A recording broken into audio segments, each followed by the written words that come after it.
오늘 보실 말씀은요, 마가복음 3장입니다. 마가복음 3장 13절부터 15절까지 가죠. 마가복음 3장 13절부터 15절. 또 산에 오르사, 시작. 또 산에 오르사 자기가 원하는 자들을 부르시니 이는 자기와 함께 있게 하시고 전도도 하며 귀신을 내쫓는 권능도 가지하여 하심이로라. 지난 시간에는 제자를 부르신 목적 세 가지 중에 자기와 함께 있게 하시고 라는 부분을 다뤘습니다. 오늘은 두 번째로 전도도 하며 라는 부분을 다룰 겁니다. 이 전도라고 하는 것도 예수님께서 제자를 부르신 목적 중 하나라는 거죠. 전도 이제 필요한 겁니다. 특히 우리가 입으로 하는 전도 물론이지만은 우리가 삶으로 하는 전도 참 필요한 거예요. 사실 어떤 사람이 이제 누군가의 말을 처음 들을 때는 다 이렇게 좀 의혹의 눈길을 보내는 거예요. 혹시 사기꾼 아니야? 이런 생각을 자연스럽게 하는 겁니다. 자, 그런데 그런 눈길이 이제 언제 달라지게 되느냐? 그 사람의 삶을 보면서 그걸 눈으로 확인하면서 생각이 딱 달라지게 되는 거예요. 자, 우리 마태복음 5장으로 갑니다. 마태복음 5장 14절에서 16절 갈까요? 마태복음 5장 14절에서 16절 신약성경 5쪽에 있습니다. 너희는 시작. 너희는 세상의 빛이라 산 위에 있는 동네가 숨겨지지 못할 것이요 사람이 등불을 켜서 말 아래 두지 아니하고 등경 위에 두나니 그러므로 집안 모든 사람에게 비치느니라.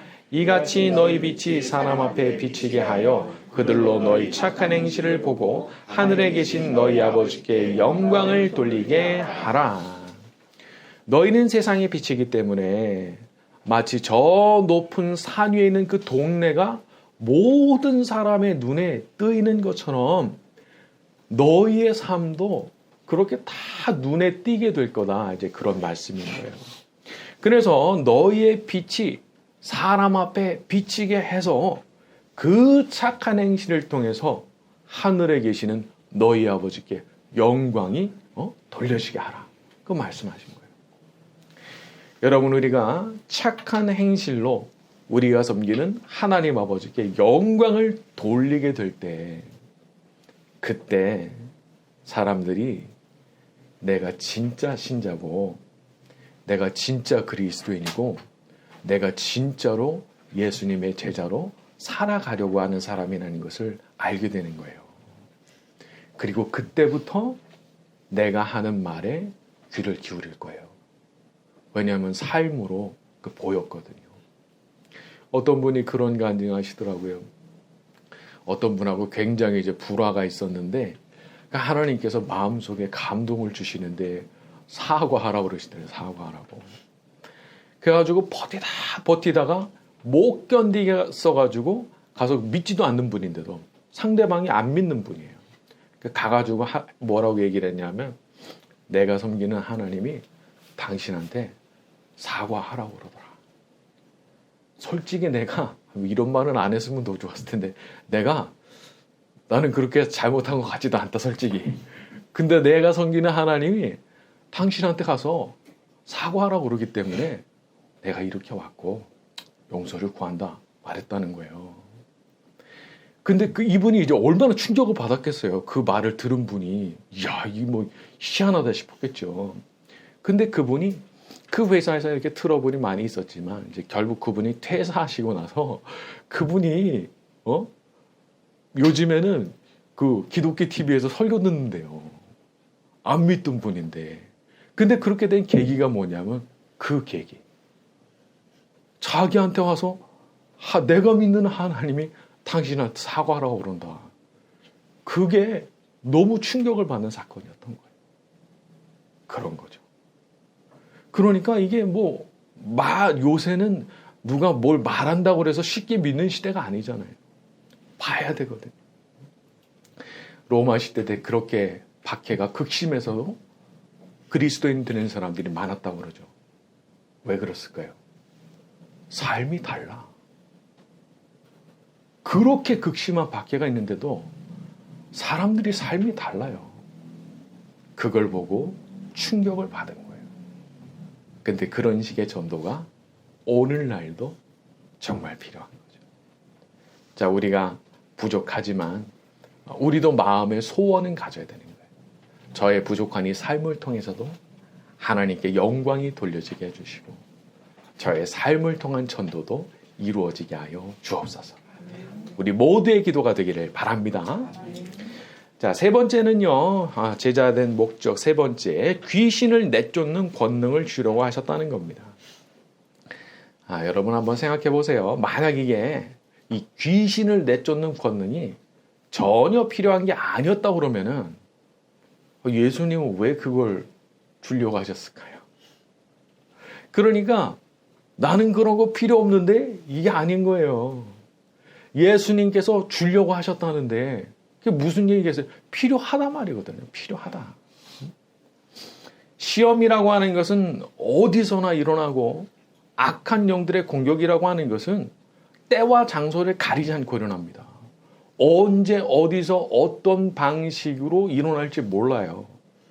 그래서 나에 대해서 공격하는 놈들은 물론이고 또 내가 전도를 하려고 하는 그분도 그 마귀가 확 붙잡고 있을 수 있거든요. 그럼 그거를 쫓아내야 되잖아요. 그러니까 기도가 필요하다는 거예요. 여러분 이거 하나 알고 계셔야 되는데 우리 집안이 이제 다 예수님 믿는다 칩시다. 가정적으로 할 때 마귀가 누굴 공격하냐면 제일 약한 사람을 공격합니다. 제일 약한 사람을 공격해서 그 사람을 도구로 딱 삼아요. 그래서 이제 말썽이 일어나게 만드는 경우가 많은 거예요. 그러면 그 집안 가운데서 제일 영적으로 그래도 강하게 무장이 잘 돼 있는 사람이 그거 도와줘야 되는 거예요. 그 뒤에서 역사하는 그 마귀를 쫓아내 줘야 되는 거거든요. 여러분 그러니까 기도하실 때도 제게도 악한 영들을 대적할 수 있는 그런 권능을 주시기 원합니다. 그렇게 기도하셔야 되는 거예요. 여러분 기도할 때 그것을 받게 되는 줄로 믿습니다. 기도해야 그거 받는 거예요. 이 영적인 무장이라고 하는 것은 내가 무장이 잘 돼 있잖아요. 그러면은 웬만한 것들은 안 덤벼요. 근데 내가 약해져 있잖아요. 그러면 이놈도 와서 덤비고 저놈도 와서 덤비고 그러는 거예요. 동네 북인 거예요. 동네 북. 지나가던 놈들이 전부 다 한 번씩 다 건들고 가는 거예요. 그렇기 때문에 그런 면에서라도 내가 좀 잔시험거리 좀 없이 살고 싶다 하는 마음이 있다면 내가 기도를 통해서 영적인 무장이 잘 돼 있고 그 내쫓는 권능도 갖고 있어야 되는 거죠. 자, 우리 모두가 그런 영적인 권능을 갖게 되기를 바랍니다. 자, 우리 16절부터 19절로 갑니다. 이 12를 시작. 이 12를 세우셨으니 또 세베대 아들 야고보와 야고보의 형제 요한이니 이들에게는 우리의 아들이란 이름을 더하셨으며 또 안드레와 빌립과 바돌로메와 마테와 도마와 알페오의 아들 야고보와 및 다데오와 가나나인 시몬이며 또 가론 유다니 이는 예수를 반자더라. 사람마다 기질이 다르고 특징이 다릅니다. 그래서 예수님께서 제자를 세우시면서도 시몬에게는 베드로라는 이름을 주셨고 야고보와 요한에게는 우레의 아들들이라는 이름을 주셨다는 거예요. 여기 베드로라고 하는 이름의 뜻은 아시는 대로 반석이라는 뜻입니다. 큰 바위라는 그런 뜻이에요. 근데 묘한 것은 복음서를 보게 되면 이 베드로가 긍정적인 의미에서의 바위의 역할을 그다지 잘 하진 않아요. 실수 많이 하죠. 예수님께서 많은 고난 당하시고 이제 죽임을 당하시게 될 거다 예언을 하시니까 그런 소리 하지 마시라고 자기가 난리치다가 예수님께 호통 들었죠. 사탄아 내 뒤로 물러가라. 그런 말씀도 듣고 그러. 그러니까 이 사람이 참 성질도 급하고 또 보면은 몸도 빨라요. 그냥 뭐 재빨리 달려가요. 예수님 부활하셨다 그 소식 들었을 때도 다른 제자는 안 갔지만 이 사람은 그냥 또 달려가거든요. 실수도 많고 성질도 급하고 몸도 빠르고. 그런데 하나님 예수님께서 그런 시몬에게 베드로라는 이름을 주셨어요. 그리고 12제자 가운데서도 가장 두드러진 활약을 하는 그런 제자로 삼으셨죠. 보면 우리 주님께서는 너무 감사하게도 지금 나의 그 부족한 모습보다는 앞으로 달라질 그 모습을 더 중요하게 보시는 것 같아요.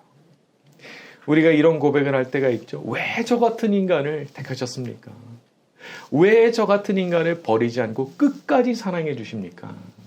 바로 이 이유일 수 있는 거예요. 우리가 얼마나 달라질지 알고 계시니까. 사람이 성화되는 과정을 가만히 살펴보면요, 언제가 최고로 성화가 많이 된 때냐? 육신의 죽음을 바로 얼마 앞둔 그 지점. 그때가 제가 볼 때는 가장 성화의 최고 지점에 도달한 때가 아닌가 싶어요. 젊은 시절에 그렇게 혈기 많고 좀 예쁘게 살지 못했던 그런 분들도 그 마지막 순간에 이르시면 그 회개하는 모습을 많이 봐요. 아이, 그렇게 대단하게 성질을 부렸던 분인데도 그때 가서 그렇게 회개하고 자기가 잘못했다 말하고 그런 분들 계시더라고요. 그리고서는 그 너무 아름다운 모습으로 그냥 천국 다 가시더라고요. 그러니까 우리 예수님께서 그렇게 만들어질 줄 알고 계시는 거죠. 그리고 그렇게 달라진 그 모습으로 천국 딱 들어가게 만들어주시는 거죠. 우리도 지금을 보면은 참 부족한 게 많아요. 뭘 해보려고 하지만은 자기 성질을 이기질 못해. 그래서 자꾸 넘어져요. 마귀와의 싸움에서 이기질 못해. 자꾸 넘어져요. 하지만 우리 주님께서는 그 모든 일들이 벌어질 걸 알면서도, 아시면서도 그럼에도 불구하고 택하신 거예요. 시몬이 그렇게 넘어질 줄 너무 잘 아셨지만 베드로라고 하는 멋진 이름을 붙여주신 거예요. 사람이 하는 게 아닙니다. 주님께서 하시는 겁니다. 우리에게도 점점 달라지는 성화의 축복이 이미 우리에게 임해 있는 줄로 믿습니다. 자, 또 보면은 야고보와 요한에게는 보아너게라는 이름을 주셨다고 했어요. 보아너게, 이게 아람어인데 우레의 아들, 이제 이런 뜻입니다. 우레의 아들들. 자, 그런데 이 사람들도 보통 성질이 아니죠. 누가복음에 보게 되면은 사마리아를 지나게 되는데 사람들이 영접을 안 하잖아요. 주님, 지금 하늘에서 불을 내려서 저것들 다 멸하라고 해버릴까요? 예수님께서 호통 치셨죠. 근데 그 정도 성질을 가진 사람들이었어요. 그러니까 이 제자들의 그룹도 굉장히 다양한 거예요. 그러니까 무슨 품이 있는 그런 신사들만 있는 게 아니었던 거예요. 그래서 우리가 다 성화를 향해 예수님을 닮아가는 그런 목표를 향해 가고 있지만은 다 각자 기질이 다르고 성화의 정도도 다릅니다. 그러니까 우리가 이거 알고 있어야 돼요. 그 사람이 지금 너무 형편없이 보이지만 그렇게 몹쓸 사람이냐? 아닐 수 있는 거예요. 아직 성화가 덜 돼가지고 그럴 수 있는 거예요. 예수님의 12제자 가운데도 이런 사람들이 있었는데, 그렇게 생각해 보면 우리가 조금 더 넓은 마음을 갖고 살아야 되는 거죠. 예수님도 이런 사람들 데리고 가셨잖아요. 베드로 같은 사람, 야고보, 요한 같은 사람 데리고 가셨잖아요. 또 이 세 명이 또 중요한, 그 12명 안에서도 중요한 세 명이잖아요. 우리 예수님께서 참 넓은 마음 갖고 가신 거예요. 우리 모두가 다 이렇게 예수님 같이 넓은 마음을 갖게 되기를 바랍니다. 자, 우리 20절과 21절로 갑니다. 집에 들어가시니, 시작. 집에 들어가시니 예수의 친족들이 듣고 그를 붙들러 나오니 이는 그가 미쳤다. 네. 예수님의 친족들이 예수님 붙잡으러 왔다는 거예요. 왜? 21절에 이는 그가 미쳤다 하밀러라. 미쳤다니까. 친족들이 듣고 붙잡으러 온 거예요. 미쳤다니까. 살다 보면은 어이가 없는 일을 당할 때가 있죠. 나는 분명히 하나님 시키시는 그 일을 하려고 하는데 야, 너 미쳤구나. 이런 소리를 듣는 경우가 있는 거예요. 창세기 노아를 생각해 볼까요? 하늘 멀쩡한 데 배를 쳐요. 그것도 어디다 져요? 산에다 져요. 얼만큼 쳐요? 120년 져요. 저 사람이 정신이 나갔네 소리를 아마 허구한 날 들었을 거예요. 허구한 날.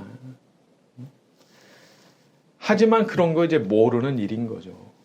하나님께서 위대한 일을 행하실 때 보면 그 일에 사용이 됐던 사람들이 인정 안 해준 경우 많아요. 예레미야도 마찬가지고. 거짓 선지자들이 진짜한테 막 손가락질하고 공격하고 비난해요. 참 희한하죠. 다윗도 생각해 볼까요? 다윗도 골리앗 딱 보면서 저 인간이 누군데 살아계신 하나님의 군대를 모욕하느냐? 내가 저 사람 처치하면 나한테 어떤 대우를 할 거냐? 딱 말을 할 때 다윗의 큰형이었던 엘리압이 화를 냈죠. 뭐라 말하느냐? 나는 내 교만과 내 마음의 완악함을 아노니 네가 이 전쟁을 구경하러 왔도다. 1%도 믿지 않는 거예요. 다윗의 말 0.01%도 믿지 않는 거예요. 저거 전쟁 구경하러 와가지고 철없는 소리 하고 앉아있구만. 그렇게 생각한 거예요. 자, 그런데 결과는 다윗이 진짜 이겨버렸죠. 자, 그때 엘리압의 표정이 어땠을까요? 정말 하나님께서 나를 통해서 하시고자 하시는 일이 있다면 그건 이루어집니다. 왜냐하면 하나님께서 하시려고 하는 거기 때문에. 내가 하는 게 아니고. 그러니까 다른 사람들이 너무 이해해 주고 말고 인정해 주고 말고 응원해 주고 말고 그거는 아무 상관이 없는 거예요. 만약 다윗이 큰형이 하는 그 말을 듣고 기가 죽어가지고 쓱 물러갔으면 아무 일도 안 생기는 거예요. 만약에 노아가 저 양반 미쳤구만 하는 그 소리에 귀를 기울이고 기가 푹 죽어서 그만뒀다면 홍수 났을 때 다 같이 죽는 거예요. 그렇기 때문에 믿음이라고 하는 거에는 결기가 필요해요. 결기. 그러든지 말든지 나는 하나님 시키시는 일 그대로 하고 갑니다. 그리고 결과는 하나님께서 결과로 그냥 말씀하시는 거예요. 결과는 하나님께서 이루어주시는 것이기 때문에. 그러니까 하나님께서 스스로 영광 받으시는 거예요. 스스로. 그런 일을 통해서. 자, 우리의 삶을 통해서도 우리 하나님께서 영광 받으시는 일이 일어나게 되기를 예수님의 이름으로 축원합니다. 자, 오늘 말씀 여기까지 하고 우리 찬양 같이 합니다.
말씀하신 이제 내가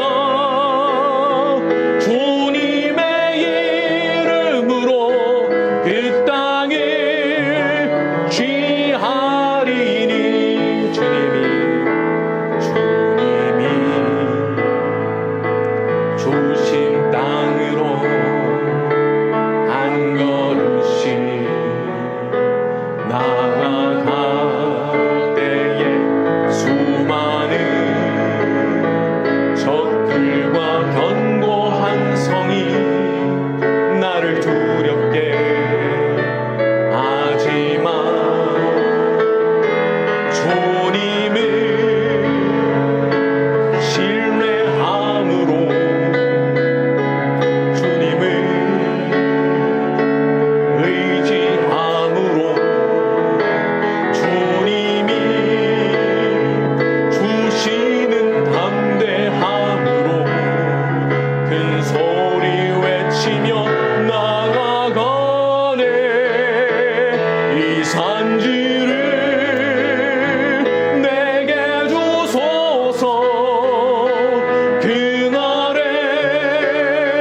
주께서 말씀하신 이제 내가 주님의 이름으로 그 땅을 취하리니 이 산지를 내게 주소서. 그날에 주께서 말씀하신 이제 내가 주님의 이름으로 그 땅을 취하리니 주님이 주신 땅으로 한 걸음씩 나아갈 때에 수많은 적들과 견고한 성이 나를 두렵게 하지만 주님을 신뢰함으로 주님을 의지함으로 주님이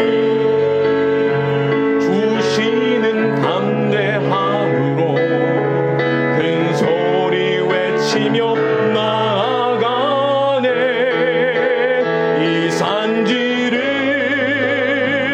내게 주소서. 그날에 주께서 말씀하신 이제 내가 주님의 이름으로 그 땅을 취하리니 이 산지를 내게 주소서. 그날에 주께서 말씀하신 이제 내가 주님의 이름으로 그 땅을 취하리. 마지막입니다. 주님이 주신 땅으로 주님이 주신 땅으로 주신 땅 한 걸음씩 한 걸음씩 나아갈 때에 나아가 수많은 적들과 견고한 나를 두렵게 하지만 주님을 신뢰함으로 주님을 의지함으로 주님이 주신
주님을 의지함으로,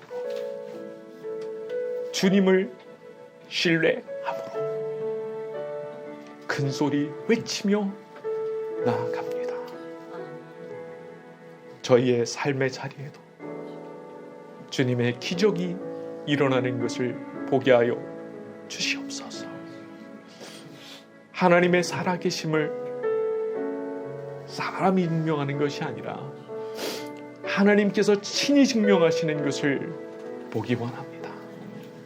저희가 엎드려 기도하는 모든 간구 듣고 계시는 줄로 믿사오니 아버지, 하늘의 문을 여시고 하늘의 천군과 천사들을 보내주시며 이를 지어 성취하시는 여호와의 능력을 저희에게 보여주시옵소서. 날마다 성령 충만하게 하시고 날마다 주님과 동행하게 하시고 하나님께 기쁨이 되어드리는 삶을 살아갈 수 있도록 저희를 축복하여 주시옵소서. 이 시간 자신의 마음과 정성을 담아 예물 드린 분들이 있사오니 기억하여 주시옵시고 하늘의 신령한 복으로 이 땅의 기름진 복으로 100배의 축복으로도 갚아 주시옵소서. 성삼위의 하나님께서 모든 영광 받으시기를 소원하오며 예수님의 이름으로 기도드렸습니다.